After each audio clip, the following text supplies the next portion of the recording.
In the Gospel of John, the cleansing of the temple happens immediately after the wedding feast at Cana. And this means that the disciples are only beginning to understand that Jesus is the Messiah.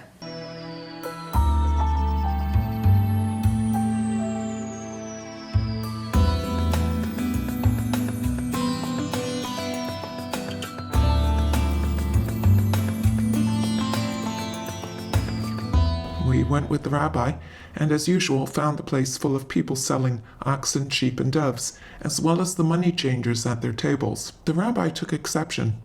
He set about making a whip out of cords, and then he drove all the sheep and oxen out of the temple area. Then he turned on the money changers and spilled the coins onto the ground and overturned the tables, and no one stopped him. Afterward, there was a brief exchange between him and the Jews, who demanded answers for his behavior. Take these out of here, and stop making my father's house a marketplace. What sign can you show us for doing this? Destroy this temple, and in 3 days I will raise it up. This temple has been under construction for 46 years, and you will raise it up in 3 days? I was there with John, Andrew, and James, as well as Philip and Levi, who became Matthew later on. After his exchange with the Jews, the rabbi left us, and we discussed what had happened amongst ourselves. We didn't know what to make of it.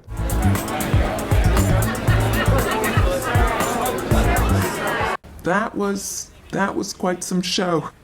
You guys are quiet. Don't you have something to say about what just happened? I have to admit, I didn't care for it. Actually, I was impressed. Really? I don't know what to make of it. I'm not saying they didn't deserve it. I'm just saying I wish he'd gone about it differently, you know. His anger didn't bother me, especially as he got the job done, getting those creeps out of here.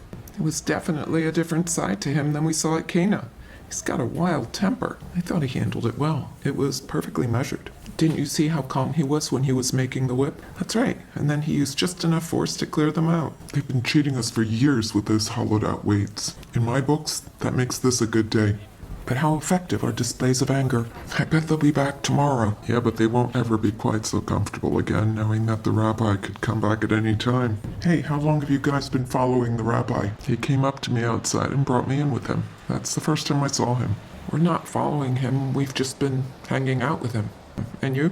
He asked me to follow him a few weeks ago. He hasn't asked any of us. I wonder why he asked you. Maybe it's because I spent the afternoon with him a while back. Andrew, you were with Philip. I wonder why he didn't ask you. The rabbi can do as he likes. I'm not bothered. Is he a proper rabbi, do you know? He acts like one. I mean, doesn't it seem like he's always teaching us something? If he was teaching us something just now, I totally missed the point. Maybe you need to do some more reflection. No, I go with my gut. But if you want to reflect, go for it. Can someone explain what he meant about destroying the temple? The only thing I can think of is maybe he didn't want his meaning to be clear. That's my 2 shekels for what it's worth. And did any of you catch that bit about his father's house not being a marketplace? Yeah, I don't know. Is his father still alive? No, I remember when he died. It was some years ago, and he had no ties to the temple while he was alive. The rabbi seems to like to be mysterious, like when he called me Cephas. We're just getting to know the man, so of course he's going to say things that surprise us. There's cryptic, and then there's cryptic. This was definitely cryptic. I don't think this was meant to be literal. It would take an army to destroy the temple. I have a hunch we'll eventually find out. Simon, you know those hunches are irritating, don't you? How so, brother? You make it sound like you know something that the rest of us don't, but when it comes down to it, your words have no substance. I think Simon enjoys our bafflement. Very funny. I certainly don't claim knowledge of the present or the future, but I have a gut-level certainty that we'll find out when he's ready. The rabbi has a plan. A plan? That's absurd. What kind of plan can a Jew have in a country ruled by Rome? Yes, Simon, you overestimate the man. Weren't you paying attention at Cana? You seem to have forgotten that we agreed he's the Messiah. Oh, wow. You're right. I totally wiped out on that. How could you forget something like that? It's because we're all calling him the rabbi. I think we need to realize how big this is. That this man is the Messiah. It's not just Philip. It hasn't stuck in my memory either. It's not about remembering, it's being convinced. If you aren't convinced, you won't remember. What happened at Cana? The rabbi turned water to wine. Huge quantity. There was no explanation possible other than that he's the Messiah. Are you sure?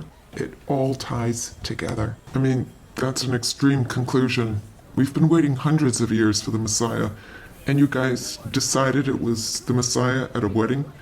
How much wine did you drink? You had to be there.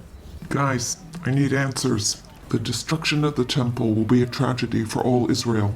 How can the Messiah be part of that? That's not what he said. What he said was that he can raise the temple in 3 days. No, no one could. Maybe he can. How do you see that? He'll be able to do it because he's the Messiah. How do you get from there to him rebuilding the temple in 3 days? Isn't it in scripture? I'm pretty sure I saw it somewhere. It's one thing having servants fill jars with water and then abracadabra it's turned into wine. But how on earth would he rebuild the temple? I mean, you just can't wave your hands and there it is. We're not sure of anything at this point, and we better get used to this if we keep spending time with him. Yeah, we need to find a livable tension. You know, where we kind of know, but at the same time we don't know. Whatever that means. Sounds good. I've never heard anyone talk like this, man. I mean, who talks like this? Yes, who indeed? Exactly. You know, I kind of enjoyed seeing the rabbi throw those guys out. It was a satisfying moment. Isn't anyone concerned he's going to anger the authorities? The authorities won't do much because what they really don't want is getting the Romans involved. Even if it happens, it won't matter. We know from scripture that the Messiah is going to save Israel. That's right. The Messiah's got a plan. It was a strange day. That day he overturned the money changers' tables. The city was full of people in town for the Passover, and word quickly got around regarding what happened. Many were pleased he had stood up to the money changers and their price-gouging ways. The fact that he was mysterious and left everyone wondering definitely played in his favor. Not that I think he did that for the sport of seeming mysterious. I never thought that, not even back then in the beginning. Eventually, and I mean after he was gone, we came to understand this moment was the acting out of the scripture passage, "Zeal for your house will consume me," and that he was speaking about the temple of his body, which he did indeed raise on the 3rd day. But for the time being we had to learn to accept a certain level of mystery in our dealings with him.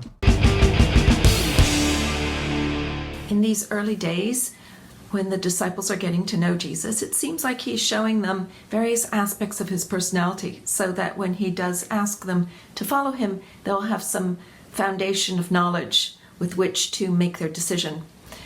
Getting to know Jesus takes a lifetime, and we learn about him in many different ways through prayer, meditation, discussion, prayer groups, homilies, reading the Bible. There's so many different ways. Even just observing events in life and meditating on them can reveal a lot about who Jesus is.